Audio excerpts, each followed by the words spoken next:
Hey guys, welcome back to my YouTube channel Study with Namrata.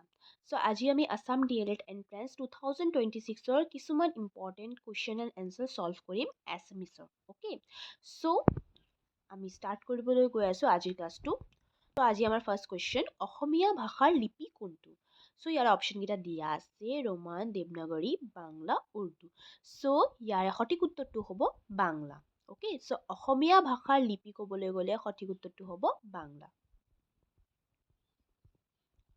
So next question অসমীয়া ভাষাৰ প্ৰথম ব্যাকৰণ কোনে লিখিছিলে সো ইয়াৰে অপশ্যনকেইটা দিয়া আছে Lakshminath Bezbaruah Hemchandra Barua Anandaram Dhekial Phukan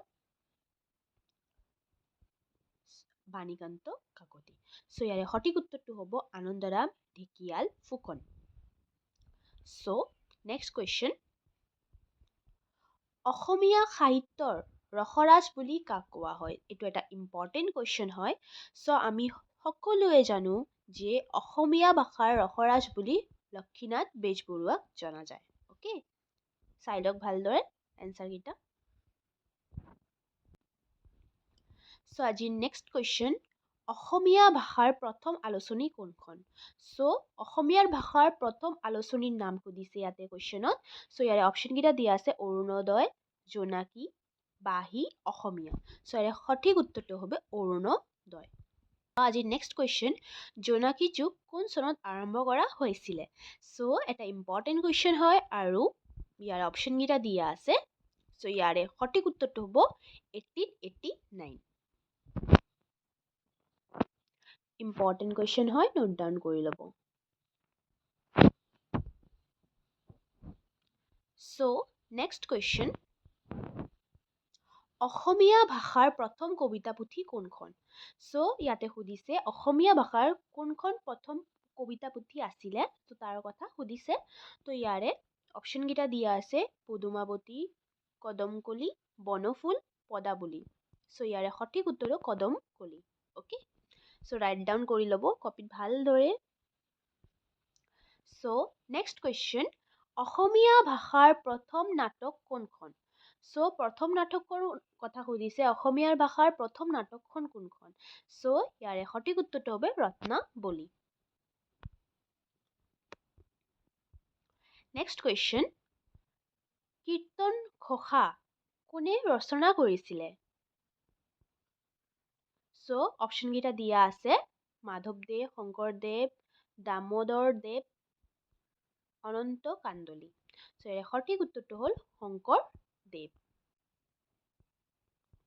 so next question নামঘৰ ব্যৱস্থাৰ প্ৰৱৰ্তক কোন সো ইয়াৰে সঠিক উত্তৰটো হ'ল শংকৰদেৱ ওকে ভালকে চাই লওক next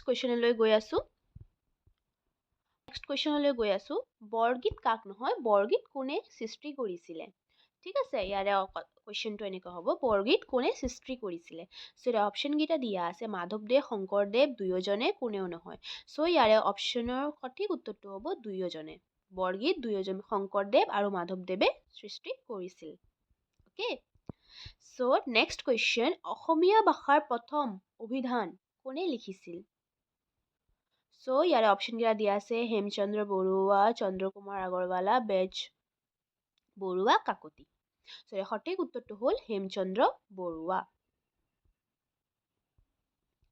so next question Assamese Sahitya Sabha কেতিয়া স্থাপন কৰা হৈছিল এটা ইম্পৰ্টেণ্ট কুৱেশ্যন অসমীয়া সাহিত্য সভা কেতিয়া স্থাপন কৰা হৈছিল সো ইয়াৰে অপশ্যনকেইটা দিয়া আছে 1915 1916 1917 1918 সো সঠিক উত্তৰটো হ'ব option number B 1916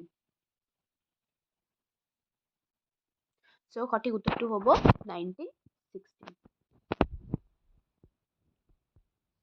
next question অসমীয়া ভাষাৰ প্ৰথম উপন্যাস কোনটো সো ইয়াৰে কুৱেশ্যনটো সুধিছে অসমীয়া ভাষাৰ প্ৰথম উপন্যাসৰ নাম সুধিছে সো অপশ্যনকেইটা হ'ব পদুমাৱতী বনফুল মিৰ্জা জীৱন সো ইয়াৰে সঠিক উত্তৰটো হ'ব পদুমাৱতী এনসাৰ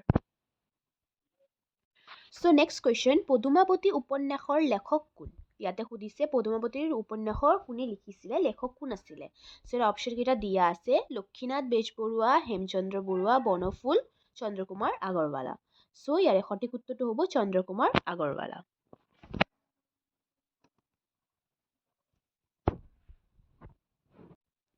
নেক্সট কুৱেশ্যন, অসমীয়া ভাষাৰ প্ৰথম মহিলা কবি কোন? চ' এটা ইম্পৰ্টেণ্ট কুৱেশ্যন হয়, অসমীয়া ভাষাৰ প্ৰথম মহিলা কবি কোন আছিলে। এটা দিয়া আছে, সঠিক উত্তৰটো হ'ব নলিনীবালা দেৱী।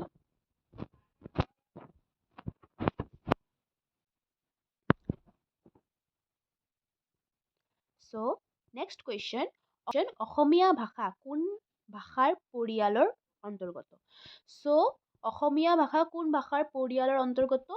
চ' দ্ৰাবিড়, অষ্ট্ৰিক, ইণ্ডো আৰ্য, চীনা, তিব্বতী। চ' এইটোৰ সঠিক উত্তৰটো হ'ল ইণ্ডো আৰ্য। ইণ্ডো আৰ্য সঠিক উত্তৰ। নেক্সট কুৱেশ্যন, অসমীয়া সাহিত্যৰ পিতামহ বুলি কাক কোৱা হয়? অসমীয়া সাহিত্যৰ পিতামহ বুলি কাক কোৱা হয়? অপশ্যনকেইটা দিয়া আছে শংকৰদেৱ, মাধৱদেৱ, হেমচন্দ্ৰ বৰুৱা, লক্ষীনাথ বেজবৰুৱা। সঠিক উত্তৰটো হ'ব Sankardev.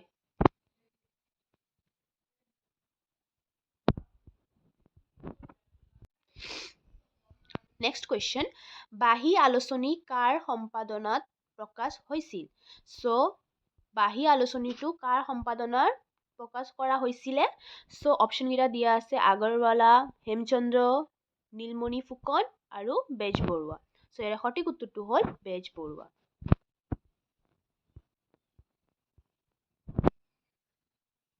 Bezbaroa is the correct answer. এটা ইম্পৰ্টেণ্ট কুৱেশ্যন, অসমীয়া ভাষাক ভাৰতৰ সংবিধানে কোন বছৰত স্বীকৃতি দিছিলে? চ' এটা ইম্পৰ্টেণ্ট কুৱেশ্যন হয়। 1950, 1951, 1967, 1972। ইয়াৰে সঠিক উত্তৰটো হ'ব 1967।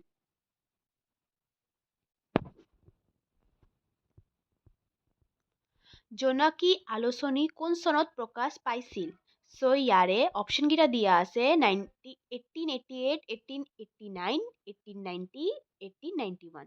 চ' ইয়াৰে সঠিক উত্তৰটো হ'ব 1889। ভিডিঅ'টো ইয়াতে সমাপ্ত হ'ল। আশা কৰিছোঁ আপোনালোকক বহুত হেল্পফুল হৈছে এইটো ভিডিঅ'। আৰু তলত কমেণ্ট কৰিব একো অসুবিধা থাকিলে।